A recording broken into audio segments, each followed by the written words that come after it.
Hello. Today we are going to study about police.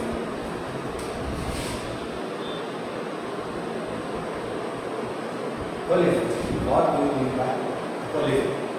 And two or more objects interact by means of forces.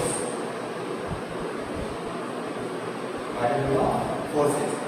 One is in two objects. Right now we are considering two objects. So suppose two objects interact due to some forces. At that time, momentum will change, the kinetic energy might change. Apart from that, some kinetic energy may lose or may not. We will study only mechanical collision. Suppose electron collision is also in that physical contact won't be there. But right now we are going to study only about mechanical collision. So in mechanical collision, what is there? Let's say two objects are we are considering small objects. These 2 points are centers of first object, second object. Let's say the line joining. This is the line joining of center 1 and center 2. And the initial velocities of 2 objects. The initial velocities of 2 objects are in the line joining of center 1 and center 2. Let me write the point. When initial velocities of 2 objects are in the line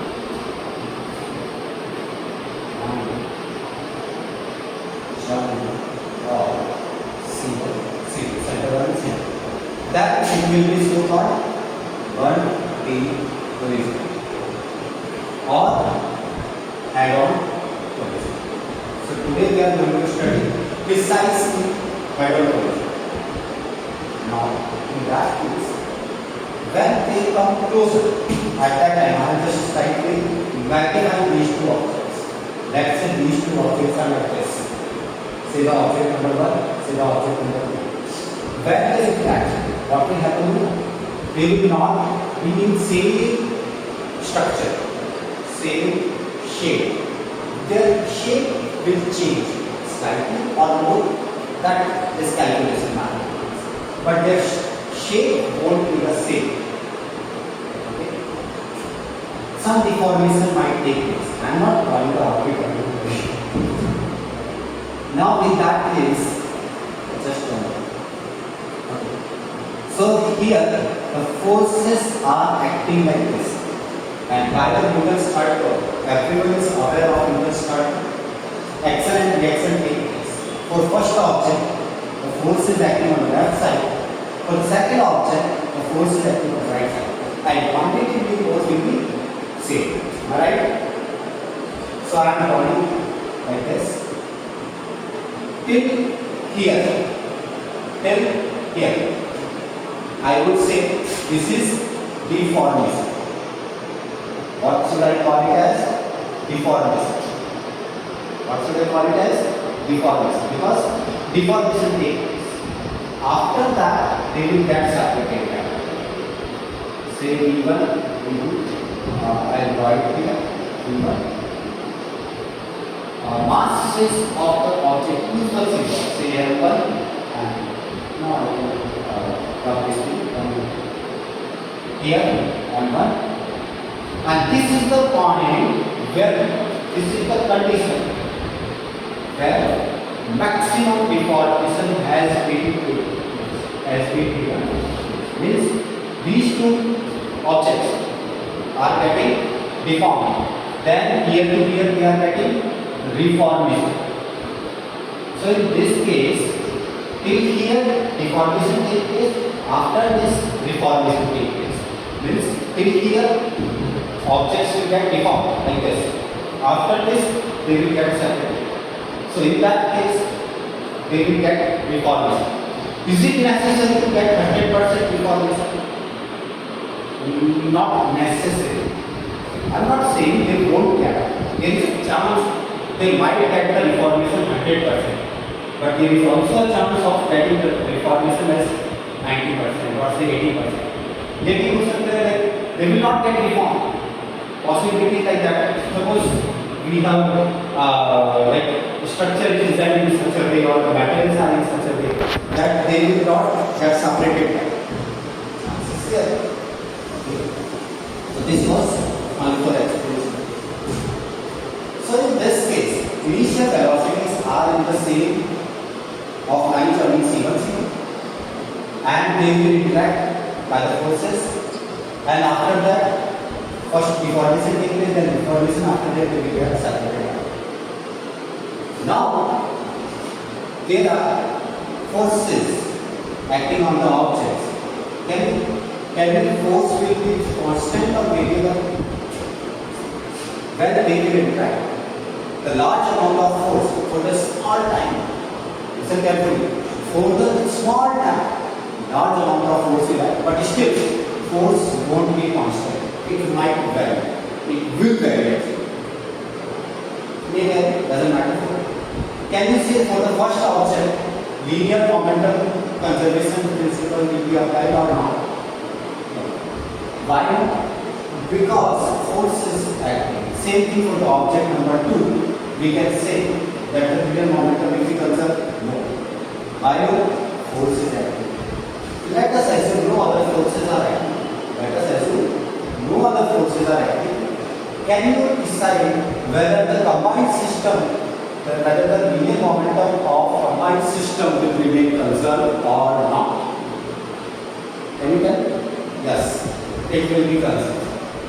So first thing, what is the first thing?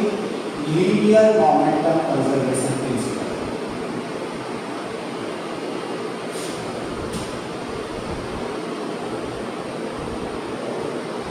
Is it applied for single body?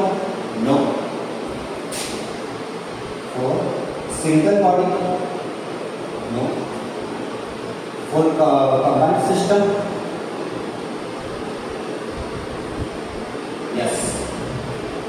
So let's say the common velocity or the velocity of center of mass. Let's say it is this. So what can I write?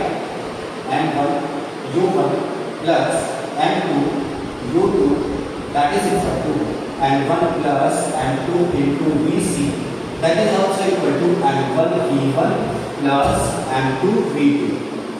Do you have any doubt to this line? If it is there, ask me right now.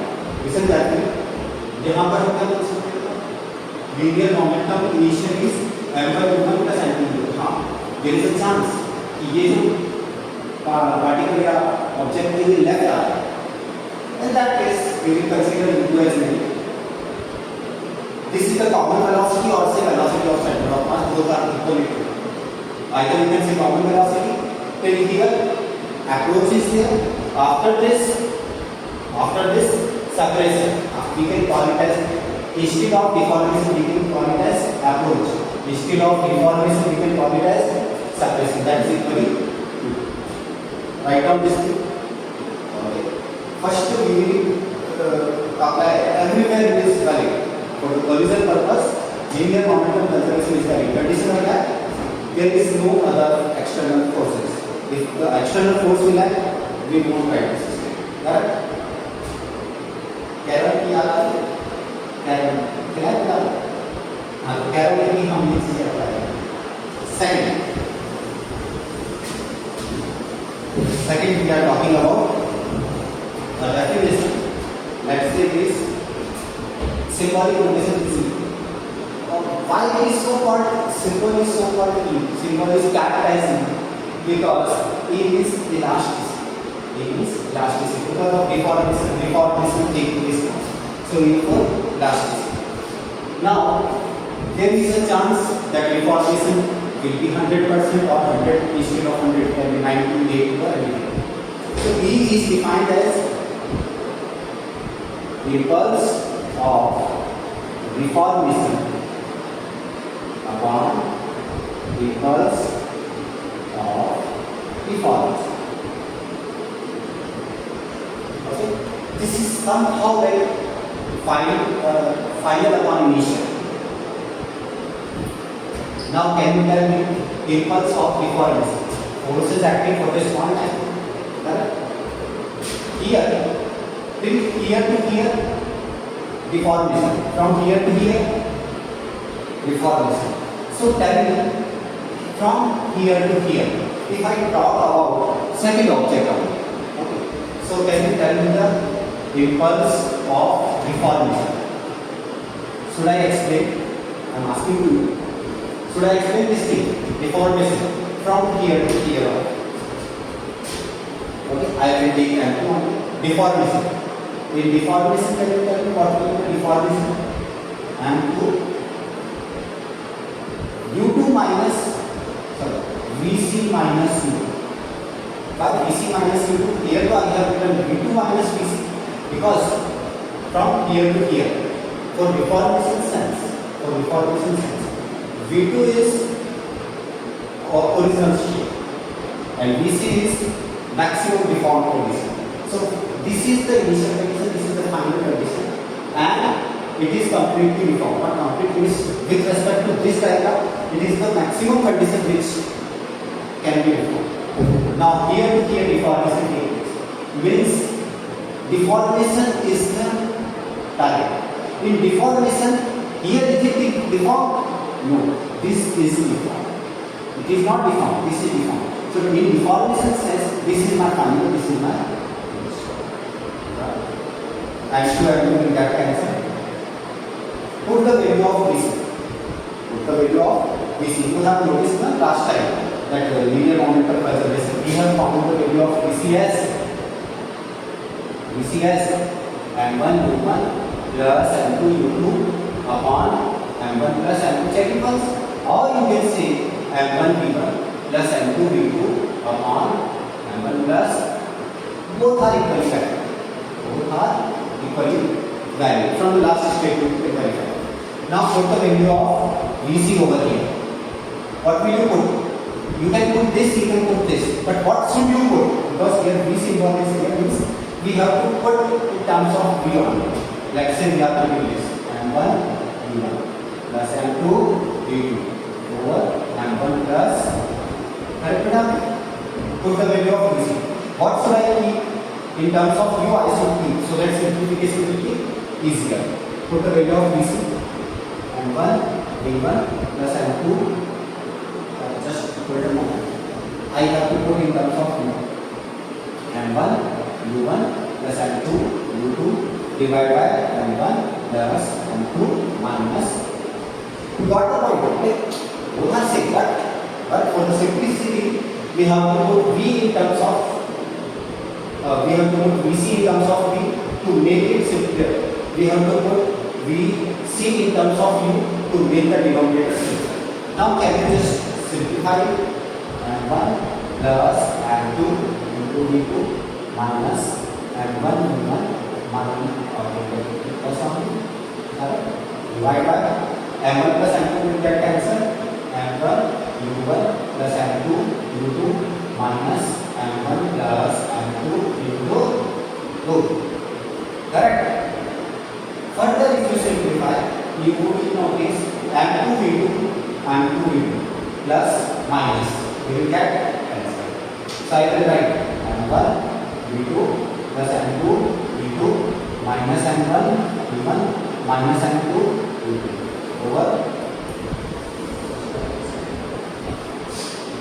M1 U1 plus M2 U2 minus M1 U2 minus M2 U2. Slightly you can simplify M2 U2 will get answer. Here this will get answer. Finally you will get M1 V2 minus V1. Check it once. Correct? Divide by here M1 U1 minus U2. Overall, what will you get? V2 minus V1 upon U1 minus U2. At the end, you have to remember this one. Okay, we have derived it once, but it does not mean that you have to apply everything every time this thing. You have to remember this. What it is so called? Write down this thing. Write down this thing. So this is the primary definition. Correct. But further, if we notice the last definition, last mathematical definition we have got, what should I write it as? Velocity of separation upon velocity of approach. Okay, this is the mathematical definition that you are going to use in mathematical sense. For the question solving purpose, for the question solving purpose, this definition is faster to use. This definition is easier to solve the question. You got this thing? This is the primary definition. I don't know which question the advanced is going to ask. But I am pretty much sure that collision theory is almost unfairly speaking this type of questions. Sometimes they ask a question related to this one. Sometimes they ask a question related to this. So you have to